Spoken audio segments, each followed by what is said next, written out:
ओम गणेशाय नमः। गौरी शंकर के परिवार की जय। आप सभी श्रोतागणों को मेरा हर हर महादेव। आप सभी अपने स्थान पे कुशल मंगल होंगे। भगवान भोले बाबा आप पे अपनी कृपा बनाए रखे। आज हम तीसरे दिन की कथा प्रारंभ करेंगे। पहले हम द्वादश ज्योतिर्लिंगों से श्री मल्लिकार्जुन नाय नमः, श्री नागेश्वराय नमः, श्री विश्वनाथाय नमः, श्री भीमशंकराय नमः, श्री त्र्यंबकेश्वराय नमः, श्री वैद्यनाथाय नमः, श्री केदारनाथाय नमः, श्री अमलेश्वराय नमः, श्री तारकनाथाय नमः, श्री कृष्णेश्वराय नमः, श्री महाकालेश्वराय नमः, श्री श्री सोमनाथेश्वर प्रभु की जय हो। ओम महाकालेश्वर भगवान की जय। अब हम आज जो है भगवान जी भोले बाबा के पांचवा अध्याय से शुरू करेंगे। बोलो गौरी शंकर भगवान की जय। पांचवा अध्याय, बिंदुक का पिशाच योनि से उद्धार। सूत जी बोले, शौनक, एक दिन चंचुला आनंद में मगन उमा देवी के पास गई और दोनों हाथ जोड़कर उनकी स्तुति करने लगी। चंचुला बोली, हे गिरिराज नंदिनी, स्कंद माता उमा, आप सभी मनुष्यों एवं देवताओं द्वारा पूज्य तथा समस्त सुखों को देने वाली हैं। आप शंभु प्रिया हैं, आप ही सगुणा और निर्गुणा है। हे सच्चिदानंद स्वरूपिणी, आप ही प्रकृति की पोषक है। हे माता, आप ही संसार की सृष्टि, पालन और संहार करने वाली है। आप ही ब्रह्मा, विष्णु और महेश को उत्तम प्रतिष्ठा देने वाली परम शक्ति है। सूत जी कहते हैं, शौनक, सदगति प्राप्त चंचुला इस प्रकार देवी की स्तुति कर शांत हो गई। उसकी आंखों में प्रेम के आंसू उमड़ आए।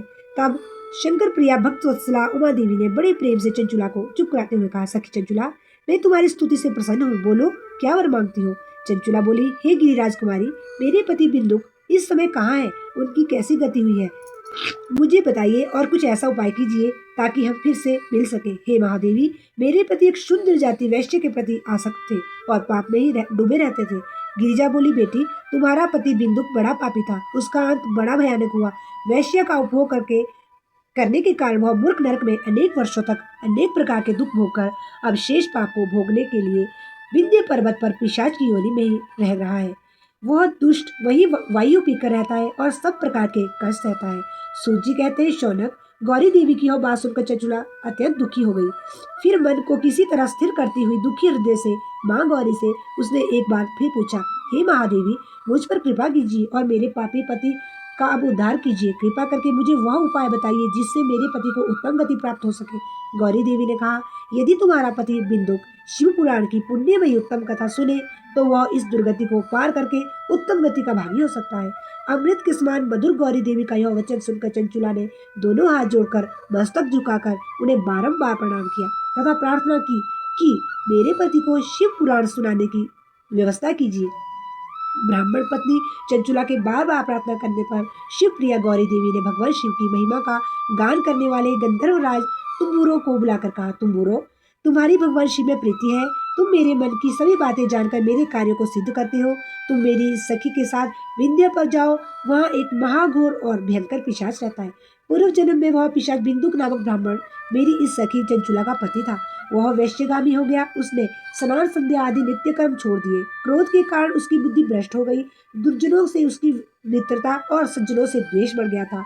वह अस्त्र शस्त्र से हिंसा करता, लोगों को सताता और अनेक घरों में आग लगा देता। चंडालों से दोस्ती करता। वह रोज वैश्य के पास जाता था। पत्नी को त्याग कर दुष्ट लोगों से दोस्ती कर उन्हीं के संपर्क में रहता था। वह मृत्यु तक दुराचार में फंसा रहा। मृत्यु के बाद उसे पापियों के भोग स्थान यमपुर ले जाया गया। वहाँ घोर नरकों को सहकर इस समय वह विंध्य पर्वत पर पिशाच बनकर रह रहा है और पापों का फल भोग रहा है। तुम उसके सामने परम पुण्यमयी पापों का नाश करने वाली शिव पुराण की दिव्य कथा का प्रवचन करो। इस कथा कुछ सुनने से उसका हृदय सभी पापों से मुक्त होकर शुद्ध हो और वो प्रेत योनि से मुक्त हो जाएगा। दुर्गति से मुक्त होने पर उस बिंदुक नामक पिशाच को विमान पर बिठाकर तुम भगवान शिव के पास ले जाना। सूत जी कहते हैं, शौनक, माँ उमा का आदेश पाकर गंधर्वराज तुम्बुरो प्रसन्नता पूर्वक अपने भाग्य की सराहना करते हुए चंचुला को साथ लेकर विमान से पिशाच के निवास स्थान विंध्य पर्वत गया।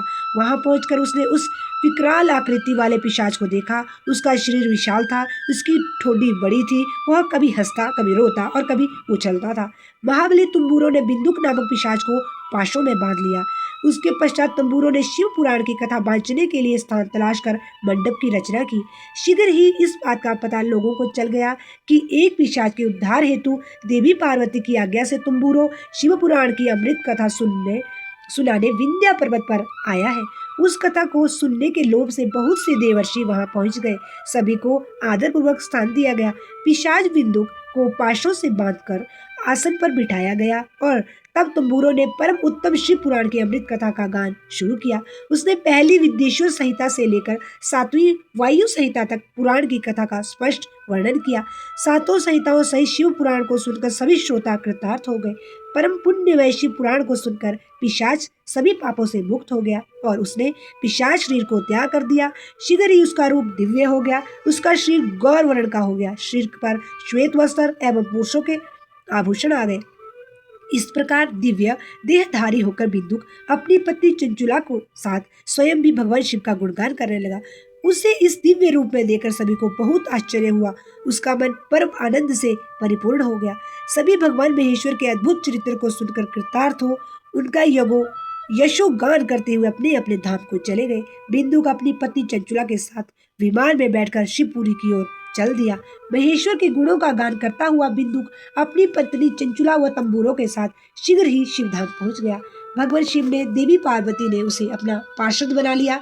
दोनों पति पत्नी सुखपूर्वक भगवान महेश्वर एवं देवी गौरी की श्री चरणों में अविचल निवास पाकर धन्य हो गए। वो लोग गौरी शंकर भगवान की जय। सभी अपने स्थान पर कुशल मंगल रहे, क्योंकि बाहर बहुत बारिशें हो रही है। भगवान आपको सुख शांति समृद्धि दे, आपके बच्चों को सुखी रखे। हर हर महादेव।